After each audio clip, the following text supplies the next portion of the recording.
It seems like we're always going to be talking about Brooklyn.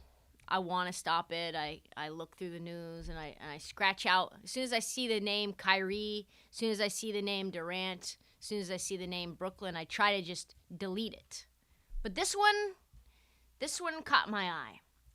This time it deals with, it's always Kyrie, isn't it? If it's not Kevin Durant just wanting out, it's Kyrie. He's in the news due to what's popping in Los Angeles. More on that in a second. But today, Kyrie is trending on social media for another reason altogether, connecting to Los Angeles as well. Kareem Abdul-Jabbar. And let's be honest, if you watch Winning Time, you know Kareem's got a very high sense and standard for what the role of an athlete should be. He even imparted that on Magic to the point where he was mad at Magic for smiling all the time. So when I read this story, I was like, okay, it's just Kareem being Kareem. I saw the headline, I saw the quote. I didn't really look too far into it until I decided I would talk about it on this show. And at first it was like, man, can you just leave Kyrie Irving alone? So Kareem decides, I see this quote basically calling Kyrie a buffoon. What could lead him? Why? Why is he doing that right now? Why would he do that? The NBA's all-time leading scorer decided to weigh in on Kyrie because, and this is where it gets bad, Kyrie Irving decided he was going to repost an Alex Jones video from 2002 purporting to claim that things like COVID were planted by the government, that plagues would be planted intentionally for financial gain. And I believe the comment on top was, someone saw it before everyone else, or something to that degree. Basically praising Alex Jones for spreading disinformation. As a quick aside, disinformation, misinformation, very nuanced. One is intentional, misleading. The other one is not. Kyrie, though, you can't do that. At this point, baby, what are you doing? I was so ready to defend you, Kyrie, he doesn't mean any harm. He's a man that's just trying to be, in tune with the universe. He's a little offbeat. He's marching to the beat of his own drum. He wants to be an activist. Why is Kareem getting all over Kyrie? You know what? I agree. I agree with Kareem. This is the full quote. Kyrie Irving would be dismissed as a comical buffoon if it weren't for his influence over young people who look up to athletes. How much influence does Kyrie have over a 9-year-old right now, truthfully, as an aside?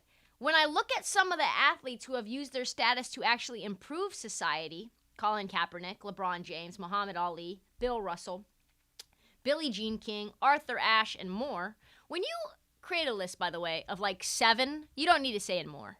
It's really just LeBron, Muhammad Ali, Bill Russell, and more. It becomes clear how much Irving has tarnished the reputations of all athletes who strive to be seen as more than dumb jocks. Kareem then, I don't necessarily agree with that full quote, but he then goes on to say, Alex Jones is one of the most despicable human beings on earth. And when you share his video, you share his stench. That part. Alex Jones is a scumbag. I think that's pretty much, I don't want to say words like scumbag anymore, but if there was someone who would fall under that umbrella, it would be Alex Jones. He's very harmful. He's very dangerous. He has a massive platform. He gets people to buy into his lies in order for them to do whatever he wants to do so he can make hundreds of millions of dollars. Kyrie, stop it. We can't have people out here. This is part of the flat earth thing. Kyrie is a conspiracy theorist. And he's not smart enough or well-researched enough to be able to be spouting things. It's him and Joe Rogan and all these bros that have just enough information to be dangerous.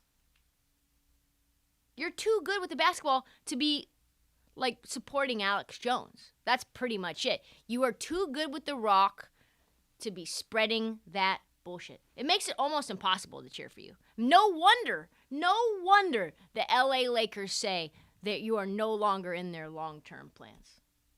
Moving on to that now. Apparently, someone in the Lakers organization is peddling the idea that they are not interested in Kyrie Irving long-term next season. The Athletic reported an anonymous source declared that Kyrie is, quote, not in the Lakers' long-term plans. Outside of this Alex Jones nonsense, does anyone really believe that? Does anyone who's watched Russell Westbrook, Dennis Schroeder, Patrick Beverley, is there another point guard I'm missing? Austin Reeves, believe that any of those guys are even on the same planet or flat earth as Kyrie Irving? No shot. A team that gave up half their team to bring on Russell Westbrook, you don't think that they want Kyrie Irving just for free agency, just to pay him the money? No picks, no assets. No, we're good. Are you serious? That is such a lie. That's maybe one of the most blatantly obvious lies I've seen from the Lakers in a long time, outside of the fact that they said, I don't know, we're not shopping Russ, which is also a lie. And if, as you've seen this article, just keep in mind that LeBron James has also seen this article and probably walked immediately into Jeannie Buss's office and said, hey, do you see this?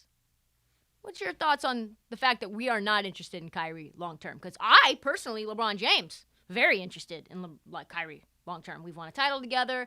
We had many good years. We went to multiple finals. He's the only guy I got a ring with in Cleveland. So, I mean, what's that? And she's probably stammering, and she's probably backpedaling, and she's probably saying, whatever you want, we will do. And that is the way that it is in LeBron James' business. Very suspect information. Not sure why it's coming out now. Where could this sourcing be coming from? Well, probably someone who wants to assert themselves as being in charge or powerful or a decision maker. It has come to my attention. There are new players involved in the collaborative process within the Lakers organization. Joey and Jesse Buss? Has anyone heard those names in 15 years since the last time they staged a coup to try to get rid of Jeannie Buss? I thought that they were out like trout, but they are now, according to this Athletic article, an integral part of the decision-making process.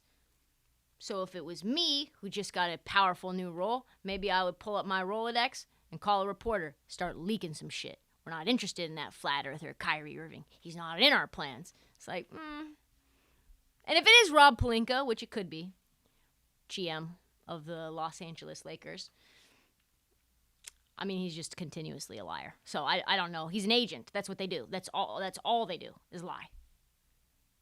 He said, Frank Vogel won't be fired. We're not shopping Russell Westbrook. He's gone on and on. Oh, Anthony Davis is going to be healthy for the postseason. Anthony Davis is healthy right now. We're committed to Kyle Kuzma. There's been so many things. Don't believe anything coming out of Los Angeles. I mean, it's all smoke and mirrors and spin and PR. This is what they do. And the thing that I don't understand is they think they're good at it.